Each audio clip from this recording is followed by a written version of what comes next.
Welcome back po sa ating channel. Nakakakilig. Barbie Forteza mas lalong nakikilala ang kanyang leading man na si David Licauco. Ang buong detalye alamin. Habang tumatagal ay mas lalo pang nakikilala ng kapuso love team na sina Barbie Forteza at David Licauco ang ugali at personalidad ng isa't isa. In fairness, patuloy na humahataw ngayon sa ratings game ang bago nilang primetime series sa GMA7 na, Maging Sino Ka Man, patunay lamang na talagang love na love sila ng kapuso viewers. Pero knows nyo ba na kahit matagal silang nagkasama sa last series nilang, Maria Clara at Ibarra, ay marami pa rin silang nadi-discover sa bawat isa. Chika ni Barbie sa grand press con ng Maging Sino Ka Man, kamakailan, ever since pala kasi na magkatrabaho kami, never siyang nagtsinelas. So dito sa Maging Sino Ka Man, since lagi siyang nakatsinelas, nuwan ko lang nakita yung mga paa niya. Ang cute pala ng daliri niya sa paa. Malinis. Ang laugh ng laugh na pambubuking ni Barbie kay David. Sa trailer ng kanilang bagong serye ay may eksenang nakahubad si David bilang si Carding. Nang mapanood ito ni Barbie na gumaganap na mangmunik, ay talagang napatili siya. Kaya naman natanong siya kung bakit siya napasigaw sa topless scene ng kanyang leading man, nagulat ako.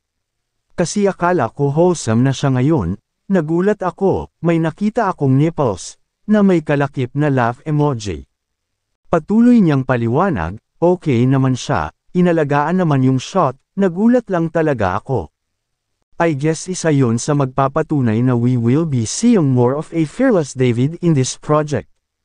Talagang binigay na niya lahat, so marami tayong aabangan sa kanya, esplika ng dalaga. Dagdag pang chika ng kapuso primetime drama princess, hindi raw niya nakitang nakahubad si David nang kunan ang nasabing eksena, sa kasamaang palad po. Actually wala nga ako sa eksenang yun, so hindi ko alam na may ganung eksena, aniya pa.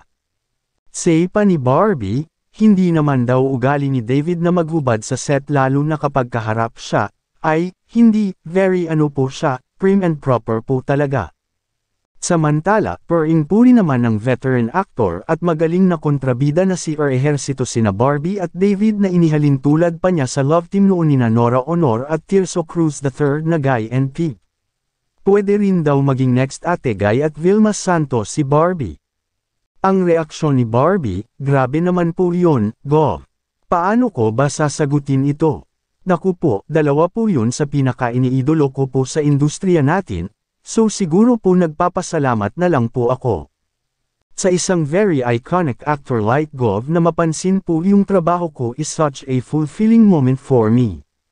Enough na po yun, masyadong na pong mataas ang Miss Nora at Miss Vilma. I'm just happy na some of our respected actors today ay napapansin ang trabaho natin.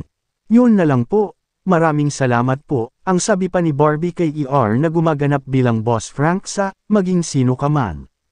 Samantala, napapanood ang serye ng Barda sa GMA Telebabad, 8 PM at 9:40 PM naman sa GTV.